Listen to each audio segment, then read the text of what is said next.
It's Christmas time. This small business is in danger. There's lots of awkward heterosexuality, and I'm here to review them. Welcome to day 11 of the 12 days of Christmas movie reviews.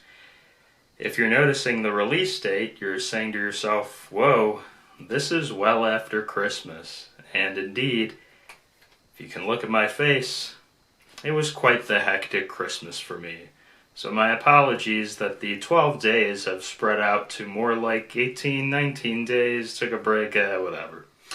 But anyway, today I'll be reviewing on day 11 or 18, wherever we're at, The Christmas Calendar, starring Laura Bell Bundy and Brendon. Emily is a New York City lawyer who returns to her small-town home to take over the bakery that was once owned by her now deceased grandmother. Emily has left the law for her love of baked goods that her grandmother passed down to her, but unfortunately the bakery is struggling financially. As Christmas nears, someone sends a package to the bakery which contains an advent calendar. As Emily begins to remove each day of the calendar, she's finding out that it's been delivered to her by a crush of hers, someone who's attracted to her as we count down the days towards Christmas.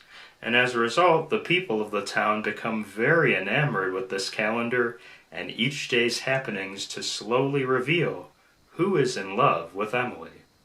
At the same time, a random Frenchman comes to the bakery at the beginning and really enjoys Emily's baked goods.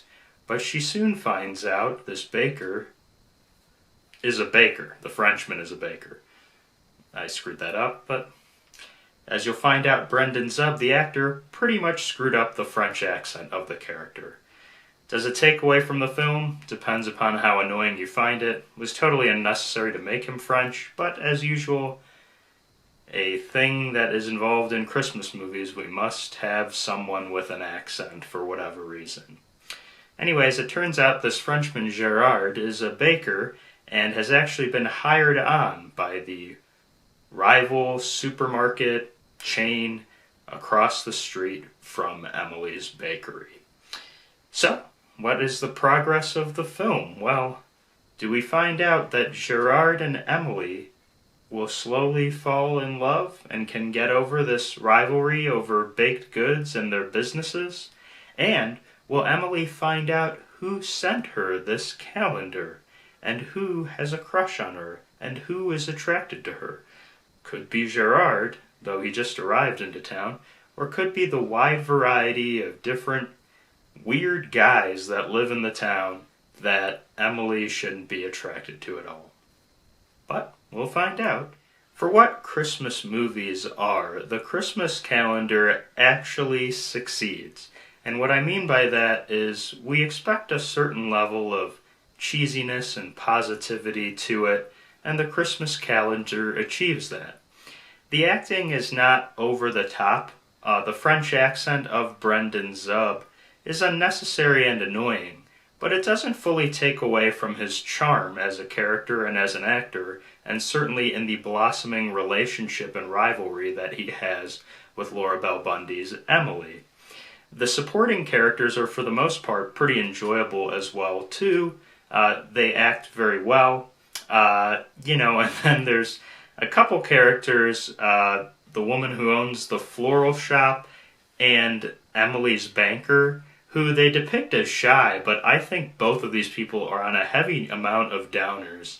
They really seem quite bored in delivering their lines, but it really doesn't take away from the film. Kind of seems amusing, and spoiler alert, they get together, which is beautiful. They'll have children who are thoroughly dull. But there's also some other characters within it that, again, just kind of mildly amusing, still positive, and, it still brings to what you'd expect from these kind of movies. You've got a small town, you've got baked goods, you've got all the Christmas positive feels, you've got romance potentially blossoming. I don't know. It hits on everything you'd expect of one of these Christmas movies without totally annoying you, bashing you over the head with illogical plot points. It actually is just pretty good in what you're wanting to get out of watching a movie like this.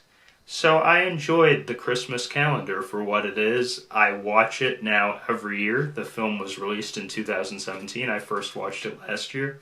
It's available on Hulu. And so I'll watch it every year going forward, because again, it's just kind of a one of those, Christmas mindlessness of positivity.